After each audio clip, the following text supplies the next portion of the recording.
Guys, kain muna kami ng ice cream. Nila Carl, Ruben, tsaka itong mag-ice cream. Tagalog ha? Galing ako Manila eh. Hey. Marunong kayo mag-Tagalog? Yeah. Oh, good. Very good. Taglish. Ah. Para sa iyo. Dalawa pa, tigisa. Kasi si ano? Wala, mamaw talaga eh. Guys, iniwan kami bata kasi 14 lang eh. Galit sa bike, galit sa pedal, talagang humarurot. Eh, taga rito sila sa Sagay eh. Ako, tagay lang. Mwah!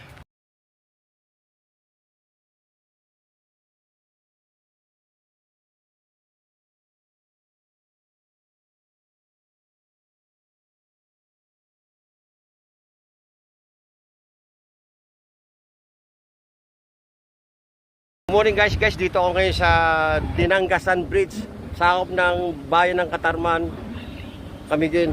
Time check, 10:24. Namit ko itong mga batang ito. Pangalan? Carl Nyares. Ilang taon? 10. Grade 12? 11. Ikaw pangalan? Mark Owen. Ilang taon? 14. Anong grade? 8. Ikaw? Ruben. Ruben? Hapido? Dito? Hapido mo? Awitin. Ba, kabitin ha? Awitin. Awitin. Tana, mausa ka kumanta siguro. Ilang taon? 14. Grade? 8. Guys, namit ko itong mga batang to. Nilampasan ako eh. Tinawag ko, hindi ako pinapasan. Kasi nakatagalog ako guys, Tagalog. Mga Bisaya, di ba? Naintindihan niyo salita ko? Okay, nag-aaral kayo. May Pilipino, di ba? Subject.